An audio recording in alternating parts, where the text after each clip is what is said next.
Hey, y'all. Welcome to Book Marketing Mania. I'm your host, Kim Stewart.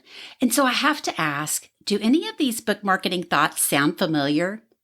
My message doesn't matter. It has to be perfect. I'm so not worthy. It's going to fail. I'll never do it as good as she does it. It's all out of my control anyway. Gosh, y'all, marketing doesn't come easy for any of us. And that's why I invited my friend Amy Wicks to be my guest this week. Amy is a faith-based Enneagram coach, the author of 2 books, including Should Christians Use the Enneagram? And she hosts the Simply Wholehearted Podcast. I just love Amy's passion for helping us discover our Enneagram types and especially how it relates to marketing our books. You are in for a treat today, so let's get to it. Hey, Amy, welcome to the Book Marketing Mania podcast. I'm so glad you're here today. I am thrilled. Thank you so much for asking me. We're going to have so much fun. Yes, we are. I'm going to ask you first about the Enneagram for those that haven't heard of it before. Can you kind of share with us an overview of what that is and why it might be important to know our individual Enneagram types? Kim, this is such a good question. And I love that you are taking this idea, this concept of Enneagram and putting it to the book launch process. It's invaluable because if we're going to get nerdy, the Enneagram basically, there's a Greek word to it and all that sort of stuff. And if you break it down, it means 9-part diagram or 9-part picture. So you see these pictures of the Enneagram all over the place, right? And it looks like this weird star shape. Well, it's 9 points of a shape and a drawing. They also have connections because the Enneagram describes patterns about how people interpret the world, how people respond to stress, how we each uniquely grow, how we respond to situations differently. I like it because the Enneagram, and I'm a personality nerd. I've always loved personality tests, personality study, but this typology specifically focuses on motivation, not just behavior, which I think this is why it's key because, we were created all in the image of God, but each uniquely, and we need to be aware of our innate desires, our innate fears, those automatic responses. So we can make a choice to do something differently that's more in line with living free in the Lord and with His help. Because sometimes our innate motivations and core fears and all of those elements, those things that are driving and motivating us, they're not always come about in a healthy way, right? Yes. Especially, we'll talk about all of that. Yeah. So it's a self-awareness tool. And if people aren't really sure because our culture has defined self-awareness as something that it's not, I think this self-awareness just illuminates our true essence as we are made in God's image and how we have been influenced by our environment, our family of origin, our culture. And it's tapping into the deeper understanding of our motivations and our longings. And so I really see that self-awareness and God awareness, they're symbiotic. And it's kind of one without the other just isn't as rich and as deep. So that's the Enneagram. And from there, we can do all sorts of things. It has all sorts of uses. Like today, we're going to help us understand ourselves better as it comes to book marketing, which is pretty rad, I think. Me too. I could talk about book marketing all day long. And I know you could talk about the Enneagram all day long. So it's a perfect little match today.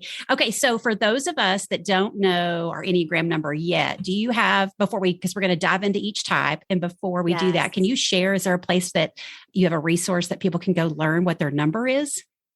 Yes. And I talk about this in several different ways, but one of the best ways to discover your type is through resources like this, where you're hearing about the Enneagram, where you're learning about the different types, and you're asking yourselves how you relate to those, or what about those core longings, motivations, desires resonate with you. Because the Enneagram actually, in its truest form, is a narrative tradition. It's about conversation. It's about listening to your stories. So that's how I use how I use the typing philosophy and the process. So I encourage people to do a 15-minute call with me. It's free. I have a few questions that I ask ahead of time and even during our time that help us maybe discover what type you lead as. I also have a video guide called Discovering Your Enneagram Type. And I just recently came out with a new book, as you know, called Should Christians Use the Enneagram? And of course, I'm answering that question. Should Christians use the Enneagram? It's an important question to ask. And it's one that I've loved to answer. But then also part of the book gives explanation about each type that would help if you read, and kind of have a conversation with yourself or with people who are close to you. You can from there maybe begin to distinguish, oh, that feels a lot like me, how I think, what really motivates me. And then the last thing I would say too is that you can do tests and you can do free quizzes. You can do paid for quizzes.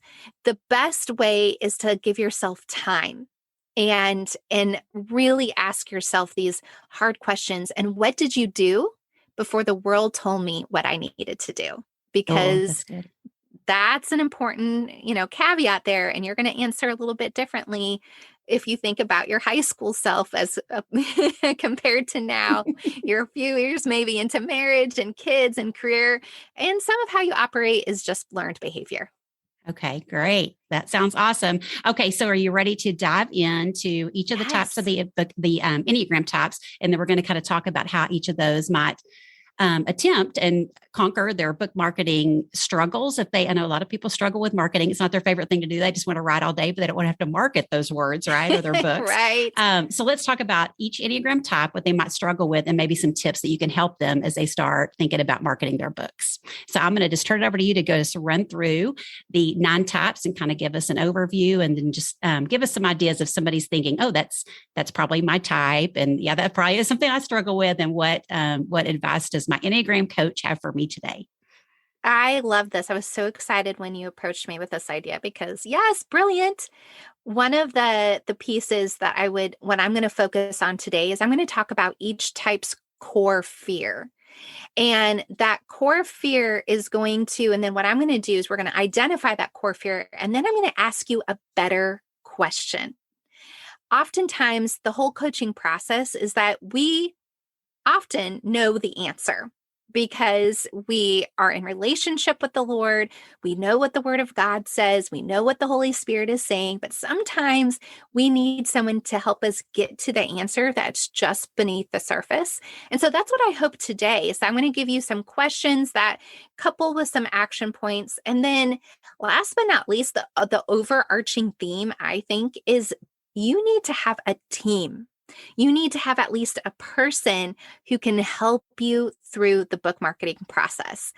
I don't think any of us are to be a lone ranger in this, and whether we have 0 resources or a lot of resources, whether we're going to have a bestseller or we wrote the book for one person. Mm-hmm. We need to have a team of people, again, whether it's someone we hire or just some friends to encourage us and help remind us, hey, your fear's talking a little bit louder than what you need to do. So I'm going to start. So Kim, actually, I don't know what type you lead as. What type do you lead as? I lead as a 9, which I'm pretty sure you've mentioned as your husband's type too, right? He is, yes. Of course, I love 9s. I think they're amazing. Well, you know us, we're the peacekeepers, and we like to kind of stay behind the scenes. So yes. I'm personally very excited to hear what you have to say about all this. But yeah, so I am a 9. Yes. And you are a 7, is that right? I am. Okay. Yep. Okay, great. 7 wing 8. So I got lots of energy. Ooh, I think I'm a 9 wing 1. I'll have to talk to you about that. Oh, yes, we should. I would love that. Well, what I love to do when we do these conversations, the idea with the Enneagram is there's no hierarchy of numbers. They're just listed in a way that's clockwise fashion. So at the top is the 9, but it's not because the 9's better than anyone else, though. Kim and my husband might disagree. That just happens to be the way it is. And then you go around the clock. So people like to start at different numbers when we're talking about all of them. And I like to honor the person that I'm speaking with. So today we get to start with 9. Oh, goodness. And okay. We'll go from there, and then we'll go around the clock. So we'll start there. So the 9's core fear is being in inner or outer conflict and losing connection with others or feeling overlooked. And this is where we go, dun, dun, dun. It's as if your presence may not matter. I mean, whoa, that is intense.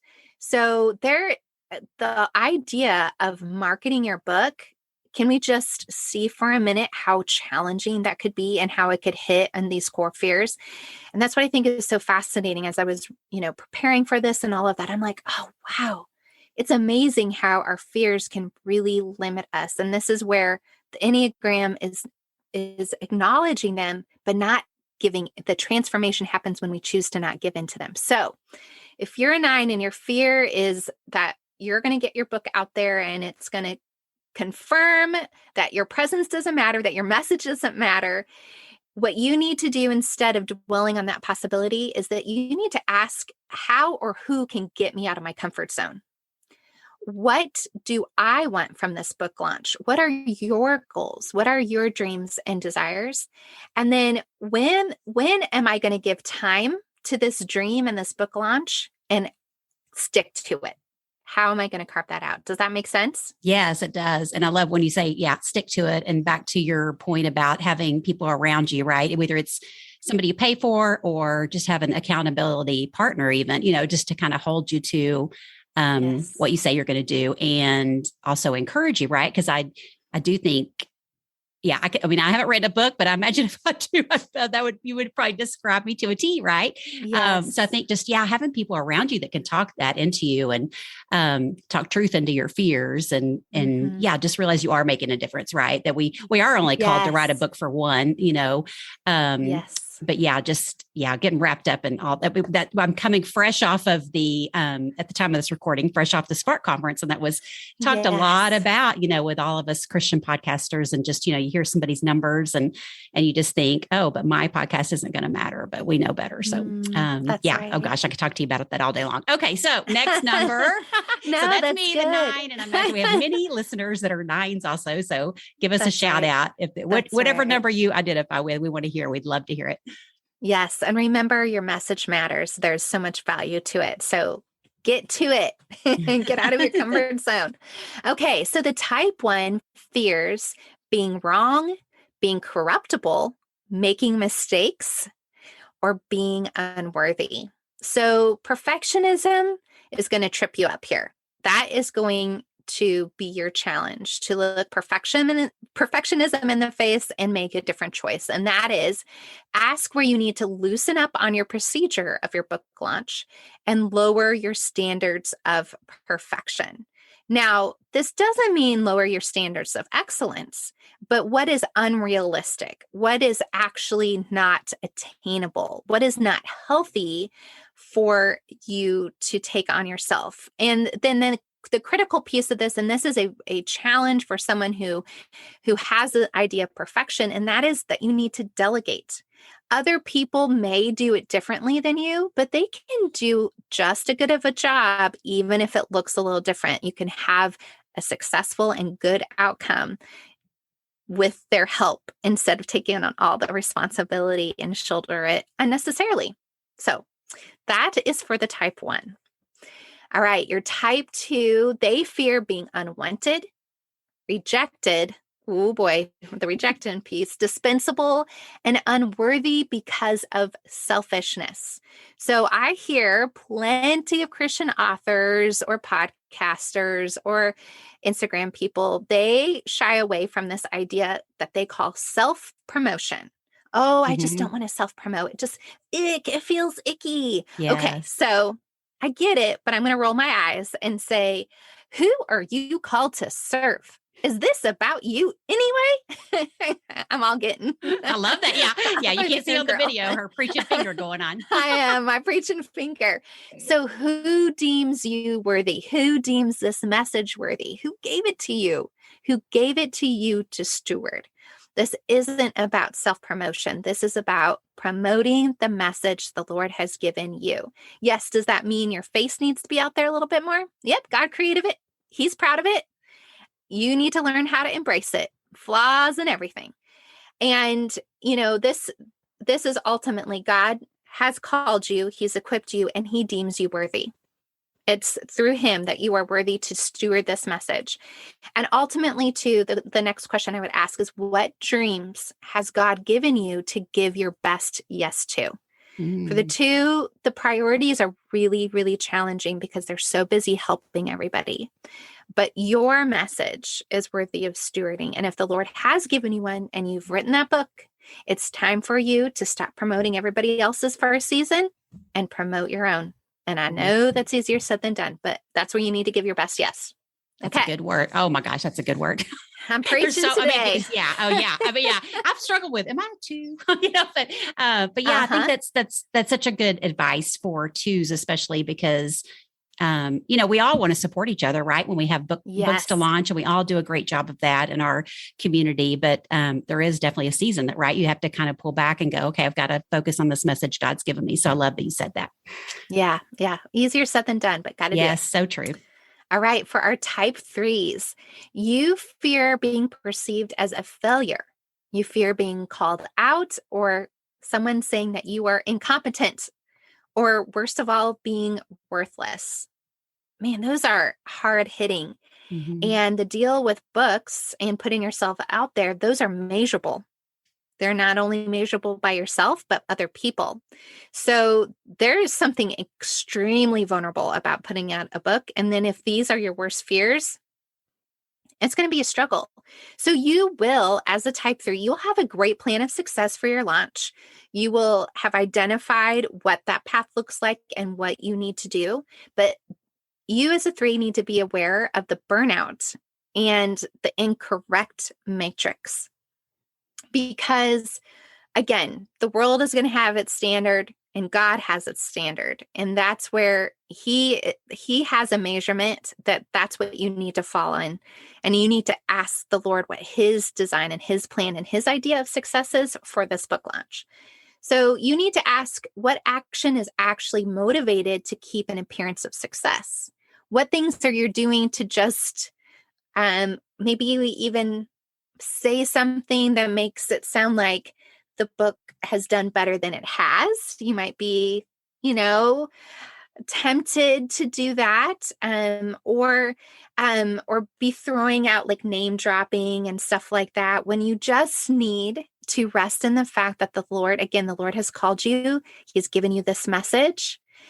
The other question is to ask is my spirit of competition motivating me to an unhealthy level of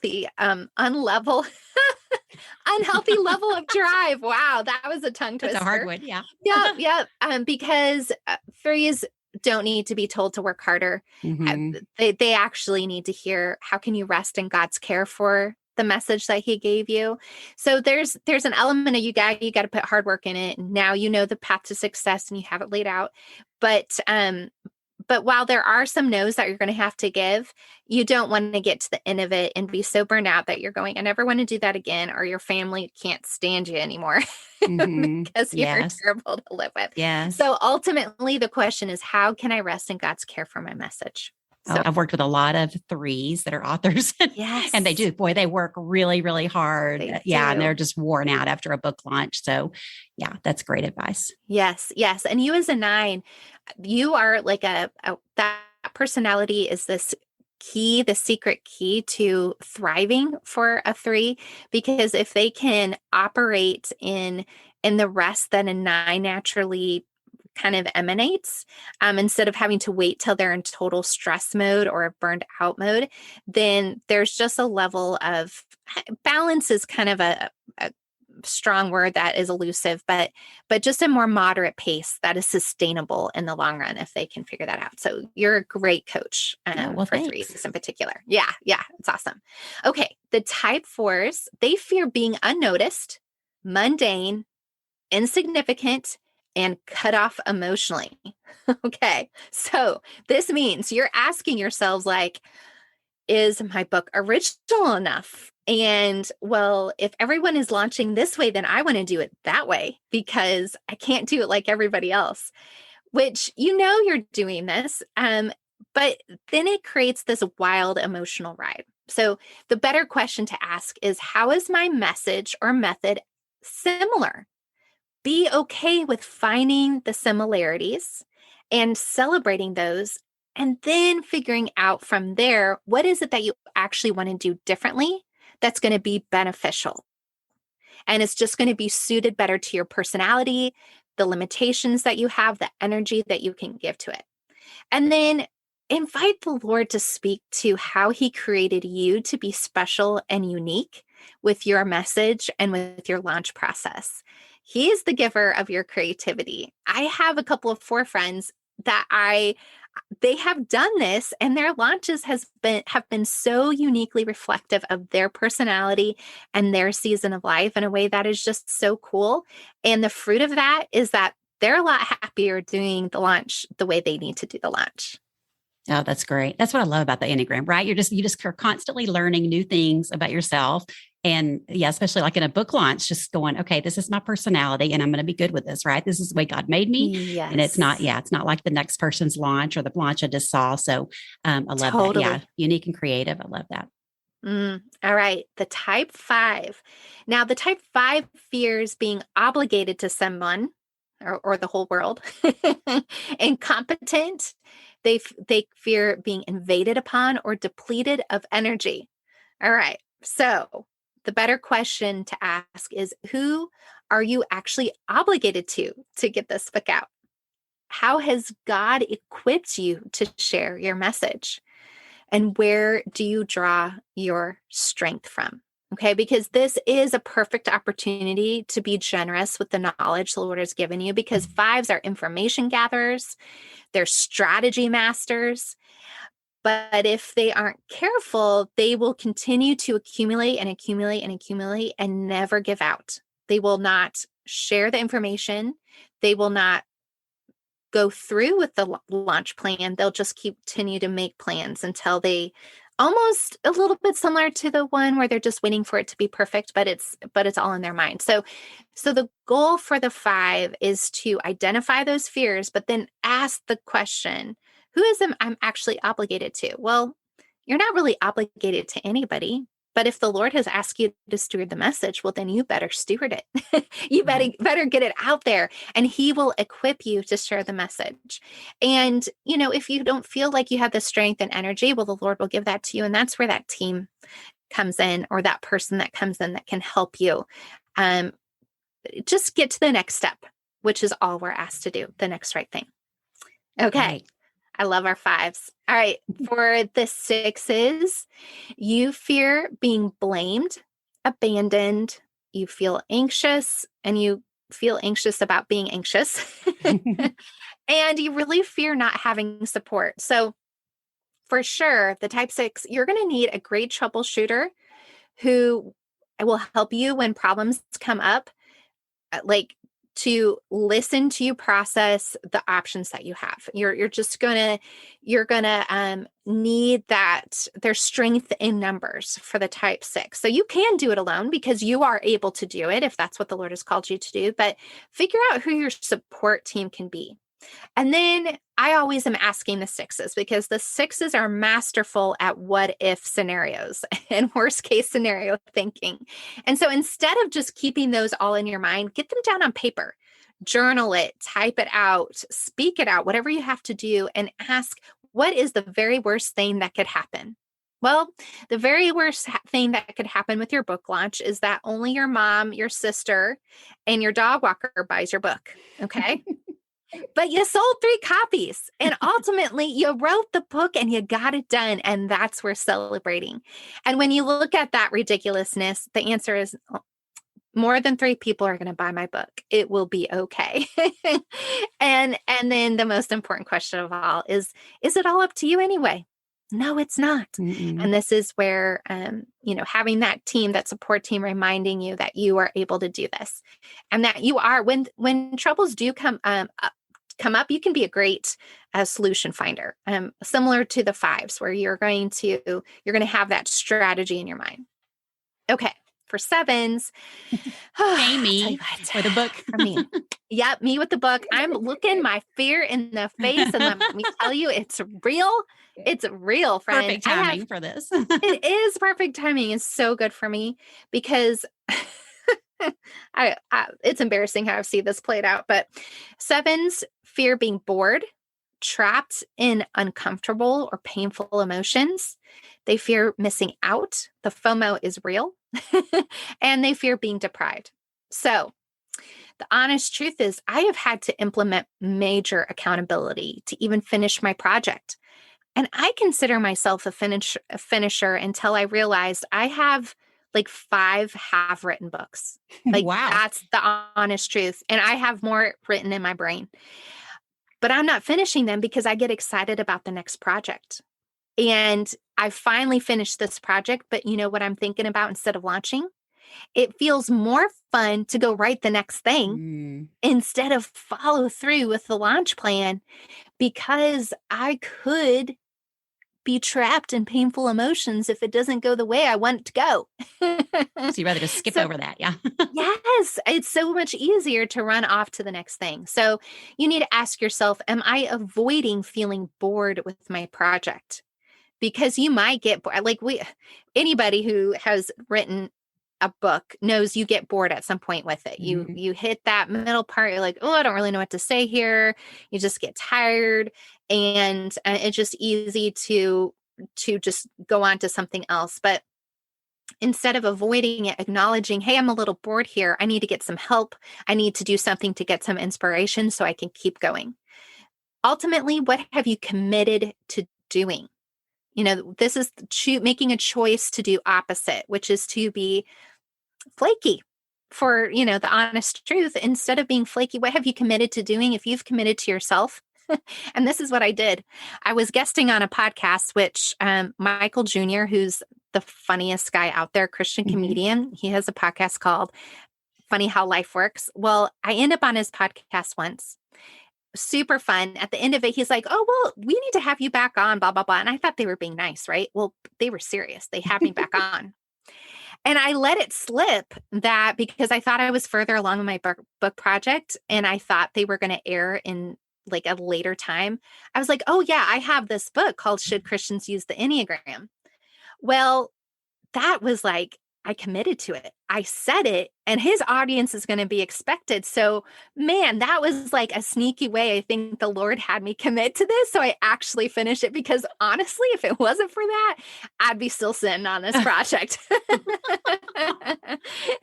So that's my true story there behind the book and the process of that. And ultimately, this is where the team or the person comes in, is who's going to help me celebrate no matter the outcome.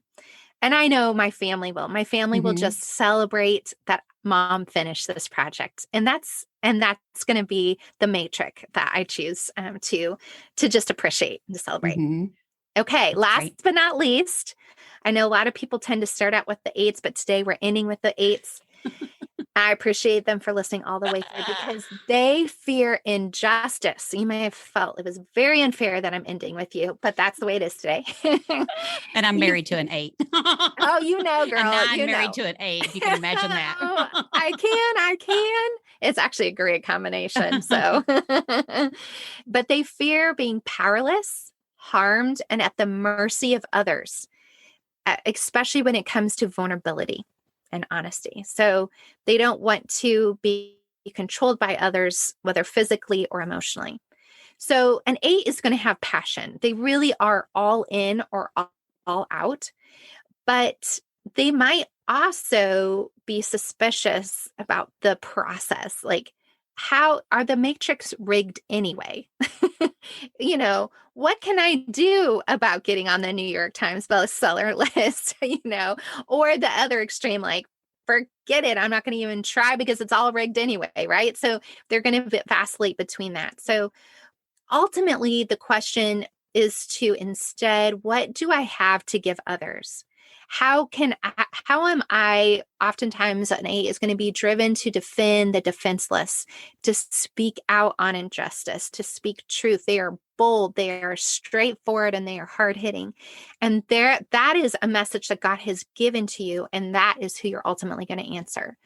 The thing to kind of process through, almost like a 6, all right? Worst case scenario. What's the worst thing that can happen here? Well, when you go down that path, it's not so bad. So for an 8, the question is, what can I control? Like, what can you actually control in this process? And what do I need to let go of? and to focus on the things that you have some measurable, that your output's going to have measurement in the outcome, and then the other things that you just have to release and let the Lord. So I'm just sitting here thinking, even though I know my type, for those that, even those that of us that do, or those that don't know their type at all, if we do the 15-minute assessment with you or any of your free tools, and we'll link all those in the show notes, does that kind of help you? Like, as I'm thinking, as you've identified each of the 9 types, like you might kind of see a little bit of yourself in each of those? Yes. How does that play into it? You're a 9. Yeah. Is that what a 9 would typically ask you? Yes, a 9, bless your all's hearts. The 9 has the most challenging time determining their type because they do identify. That's the beauty of the 9. They actually have the superpowers of all 9 types. They get the perspective of all 9 types. You are going to see yourself in all 9 types. But ultimately, then the bigger picture is that we are all 9 types. We are not just one type. We actually lead with the type, because if we're made in the image of God, who possesses all of these character traits and beyond, because we're just a mere reflection of our Creator, we do resonate with maybe more than one type. And so I always think the process is the process of elimination. That's how I did my ACTs and SATs. If we're honest, it's like, okay, which one do I know is not me? So we're not going to do that. And then what ones are the possibilities? And that's why I like the narrative tradition with the Enneagram. It's kind of going through this. And for a 9, again, you are going to read and be like, oh, well, I could see this, and well, I could see that. And then so when I'm talking to someone, the goal is to have some familiarity with the Enneagram. And then when we're together, I usually ask this one question: how did you make your decision about your post-high school choice or career choice? And that conversation illuminates a lot for me. I get to understand why they made the decision, and how they made the decision, and what happened after that, and how they felt about it. And that leads me to some other questions that we can pinpoint. What is the message your heart longs to hear? What does stress look like for you? What does it look like when you know you're doing really well and things are going good? That maybe are even out of your control, but you know you're in a good place with the Lord and with your people emotionally and in relationships. Okay. So again, we're going to put all the resources in the show notes that Amy has to share. And I did mention it in the intro. She does host the Simply Wholehearted Podcast. And you have gone through quite a few episodes where you've had a particular guest on and mentioned their type and kind of ran through their personality, and especially if they're a mom, the challenges they're facing. And that's so helpful to listen, like you said, just to listen to that narrative of each episode and really relate to, is that me? Is it not me? Or, how they face different circumstances. Another thing I would just kind of give a shout out, one of my favorite books is Marilyn Van Sill's Self to Lose, Self to Find. She's one of the earlier Enneagram teachers, and I kind of see her as maybe a mother figure in the Enneagram world, so to speak. And she's a 9. You would love her. But anyway, it's a great book. It's not super long. It's definitely from the Christian perspective. And it just talks about the invitation Jesus gives us about losing ourselves in order to find ourselves in Christ. So I just it's a great one. So that's definitely a resource I would recommend as well. And then will you tell us a little bit about your book again, and where can people find it? Yes, it's called Should Christians Use the Enneagram? What it is, what it's not, and how it can change your life. And you can find that on my website at simplywholehearted.com. And I'm on Instagram as Wholehearted Enneagram. And that's really where I like to hang out. Okay. Well, great. Well, thank you so much, Amy. I sure appreciate you coming on to share about the Enneagram. And hopefully everyone has kind of recognized themselves in one of those types. And if they want to dig in more, they can definitely reach out to you for a free assessment. So I so appreciate it. Thanks so much for being here. Thank you, Kim. This was so much fun. So I'm dying to know what number you identified with the most. DM Amy or I on Instagram. I'll put our links in the show notes because we would love to hear. I'll also put links to Amy's free Enneagram assessment and her free 15-minute coaching call, plus a link to her new book, Should Christians Use the Enneagram? So, when we think about marketing and those core fears start popping up, let's remember what Amy said, and let's all ask ourselves, who is going to help us celebrate no matter the outcome? I want to cry. I just love that so much. We can't do it alone, friends. We're all in this together. That's all for now. I'm so grateful for you, and I'll see you next week.